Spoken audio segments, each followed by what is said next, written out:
Many of us get very excited when we see great fluctuations in the price of the things we care about, such as precious metals, silver, gold, and stocks that we may have in our portfolio. And crypto, especially Bitcoin, is on fire. But silver, though, it has seen some movement. It's volatile, but compared to gold, its price performance has been very disappointing. But that does not mean we should not celebrate silver, because though things have changed in the silver market for silver, silver itself has not changed. And I think that is the biggest reason why we should be excited about silver. I'm going to talk about that in this video as we explore.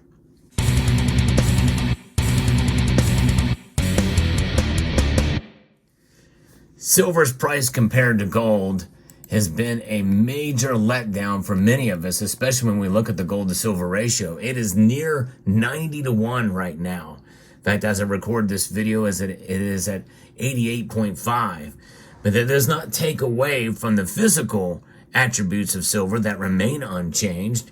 Silver comes in various different forms, such as you see here. They can come in the form of a coin, a round, or a bar, and it's beautiful to look at. A lot of different finishes, and the nature of silver is as such that some very, very beautiful coins and bars can be produced out of the metal with a variety of different finishes and reflective properties. It is the most reflective metal naturally out there, so it can be stamped and shaped in a variety of different ways. And there's something about that I think is quite appealing if you have any nature of a collectible aspect to you. But there's a lot of people that just stack the metal itself as well too. But when we don't see the price move, especially in a northerly direction, it's very easy to get discouraged, and it's kind of easy to kind of dismiss the metal. But keep in mind, there are attributes of silver that are unchanging that we should celebrate. And the first one is that silver has been used as money for thousands of years. It has really only been since the 1960s when it doesn't transact as a currency. It has shifted indeed from a transactional currency to a commodity money. And that nature as a commodity and as money in that regard is something that's a little bit tough to wrap your head around. But when you see the price move along with gold, typically that reinforces the concept that silver is money.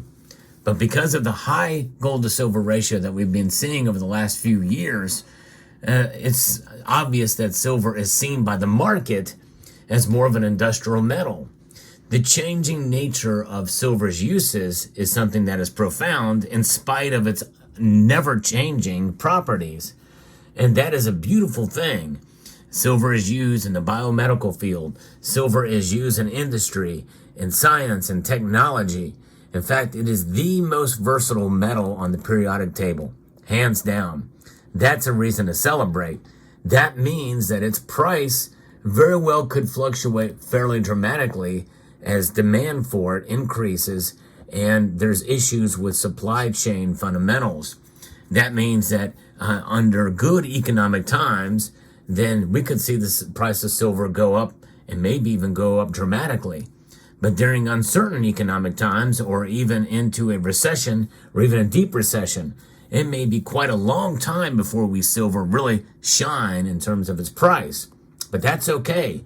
If we understand those fundamentals, we hold strong and hold fast onto silver. Because an unchanging truth about silver is that it will protect your wealth. No matter what the price is, or no matter what the price does, unless it just completely tanks. But most often what happens is the price of silver fluctuates dramatically in a given year. But essentially there is a floor, there is a baseline, if you will, and that starts to form after a dramatic event in history, such as a recession or some sort of spike because of supply chain fundamentals or the price of fuel and the like, or in the case that we're seeing now, inflation. In this period of inflation, we are seeing higher lows for silver's price, formulating a support level for the metal in terms of its price that is tough to pull under. In fact, during the past 3 or 4 years, we've not seen silver fall below $20. And in the last decade, it was very uncommon for silver to go above $20.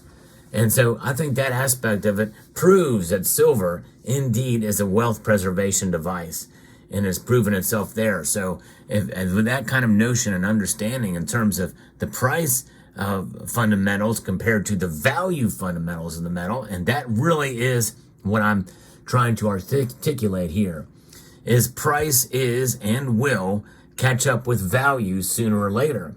Now, over the last calendar year, silver's price from the beginning of the year to the end of the year did not, I repeat, it did not keep up with inflation. But if you bought on the regular, in other words, you practiced at the very least dollar cost averaging, or you enhanced that in some way, you did preserve your wealth. No question about it. It really is up to the individual, and each individual's case and use case for silver is different than somebody else. I'll give you another example. I posted a video last year, I believe, about how somebody lost $58,000 buying silver. What do? They spent all of their money buying silver at the all-time high. That's right, around $50 per ounce. And they lost $58,000 doing so, and they sold at a loss because they did not buy wisely. There's a wrong way to buy silver, and there's a right way to buy silver. It's a long and patient game, if you want to compare it to a game. It is a long-term proposition. No question about that. But the physical attributes of the metal are as such that it does have a lot of demand and a lot of use. And because of that, the flow of it through the supply chains is going to be, in a sense, unpredictable in many regards. How do you trace and track recyclable silver, for instance? It's really tough to do. So we saw last year that recycled silver essentially did keep up with most of the demand. Now, there may have been a slight deficit, but a deficit in silver does not always translate to a higher price, even given natural market forces. And I'm not discounting the possibility that there may be manipulative forces to the downside with silver. The very mere existence of a derivative market proves that out to be the case. And we've also seen manipulation being borne out through the courts as guilty. Precious metal traders at JP Morgan have been found, but that manipulation was both to the up and downside. The Federal Reserve itself is a manipulator to the biggest degree, as they try to manipulate the dollar strength to the upside. So far, that's worked. Even though inflation hasn't gone down, the strength of the dollar has kept the price of silver down. That's a very suppressive force against silver. But it does not change the nature of silver. Silver is unchanging, and it will never change in terms of its physical properties. And I don't believe it will ever change in terms of it being a monetary metal, no matter how much it is used in industry. It's just not a monetary metal that's used as a currency. It is a monetary metal that is a commodity. Commodity money is what they call that. And gold is very much that as well, too. Gold is really where all the excitement is in terms of its price, as we are seeing it near all-time nominal highs. Silver's nowhere near there, so therefore it doesn't get quite the love in spite of a silver squeeze movement that we saw back in 2021. But it's during these times when silver is kind of overlooked is when I think we should be laser focused on the metal. And so what I'm suggesting to people to do is to understand the difference between price and value. The value proposition of silver is really priceless, because having a savings vehicle outside of the fiat currency system is intriguing, and it is a patriotic move, I believe, because of Article 1, Section 10 of the Constitution, where silver is recognized as money. And so far as I know, Article 1, Section 10 is still valid in the United States. States around the country are proving that to be the case, as they are introducing, and some states have actually embraced that as part of the mantra of the legislation that has been passed as gold and silver as legal tender. There's been an aggressive move with inflation and a national move on the federal level to a central bank digital currency. But silver is unchanged through all of these years, mentioned hundreds of times in the Bible. It is a metal whose properties are not going to go away anytime soon. And so when you hold it in your possession, you have a savings vehicle, assuming that the price drops even a whole dollar from where it is now, or $2. That does not change the nature of what silver is as a valuable savings vehicle outside of the system. Because just having mere cash in a savings account, well, you're losing money there too. You can lose market price on silver, holding it in your portfolio, and you have to also adjust for the premiums as well. But really, you don't lose unless you need to sell, or if you want to sell.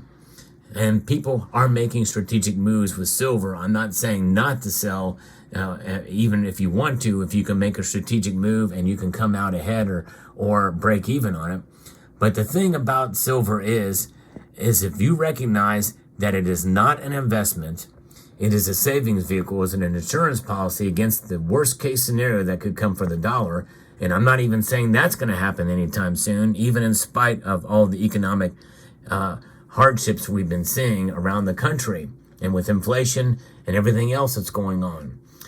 Hold on to silver. Hold on to most of your silver if you can. Hold on through these times. Be encouraged. Be encouraged at the fact that silver will never change. And you, as an individual, being fiscally responsible with your budget and your situation, you are going to be unchanging in that regard too. So as we as individuals maintain our foothold with economic responsibility and fiscal sanity, well, then we are doing our part and remaining unchanging. And let silver do its part. I hope you found this video encouraging, inspirational, and educational. If you did, I hope you will share it on other social media platforms. And I'd like to extend a multitude of gratitude to each and every one of you for taking the time to watch, and encourage you to please rate, share, comment, and subscribe.